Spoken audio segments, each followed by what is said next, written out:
It used to be that public speaking was our biggest fear, but we all know that running out of money in retirement is one of the things that people fear the most.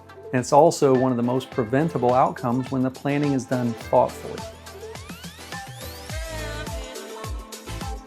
Hey, I'm Steve Martin, Managing Partner and Wealth Strategist here at SRQ Wealth, where we help families find their freedom by simplifying their financial life.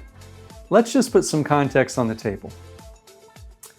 Someone retiring at 65 today has a reasonable chance of spending 25 years or more in retirement. For couples, the odds that at least one person lives into their late 80s or 90s is really quite high. These aren't worst case scenarios. They're increasingly common structures, increasingly common outcomes. And if you're healthy now and you don't smoke and you take care of yourself regularly, you're likely to far exceed the averages. I joke with clients all the time that our clients live longer. Well, it's not because we're health geniuses. Frankly, we've built a plan where they don't have to worry. They can take care of themselves physically and mentally. And honestly, I think they're going to far outlive the averages. But this happens also with many people who've got good financial plans, good health, and live in nice retirement communities. Yet, many of the retirement plans I review, they were built around a shorter time frame. The withdrawal strategy, the investment allocation, Social Security timing decisions, it was all calibrated for a runway that really doesn't match reality today. There's three things that I consistently see that make this a little harder than it needs to be. The first is healthcare costs. Most people underestimate what healthcare will cost over a long retirement. We got to put this in the plan. It tends to be one of the largest unplanned expenses families face, and it only grows over time. And that's not counting home care or assisted living. Remember this, Medicare covers health, not help. The second one we have to think about is inflation. Even at modest levels, inflation chips away at purchasing power year after year. What feels comfortable at 65 can be meaningfully tighter at 80 if the plan doesn't account for these rising costs along the way. Frankly, we got used to 2% inflation.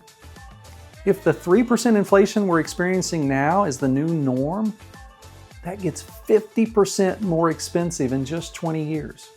And the third is withdrawal rate.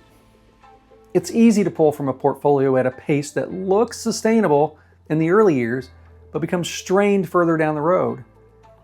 And the math has a way of catching up. By then, the options are more limited.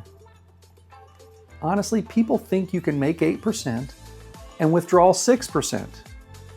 Seems realistic, they just don't realize the math doesn't work until it's too late to fix it. None of these are surprises once you see them, but you have to be part of the plan. The solution has to be part of the plan from the very beginning.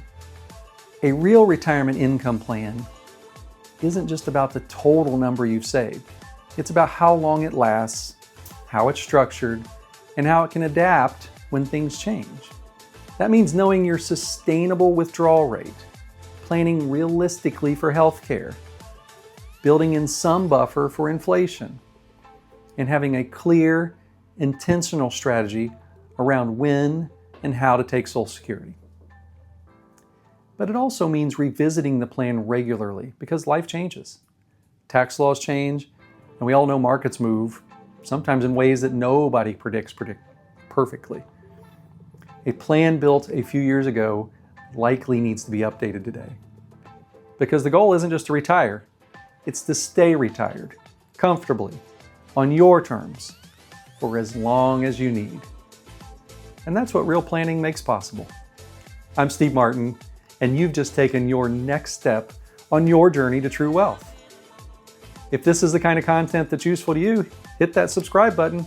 We're here every week. And here's a little wit and wisdom for you. Many people take no care of their money until they nearly come to the end of it. Hey, we'll see you next time. God bless.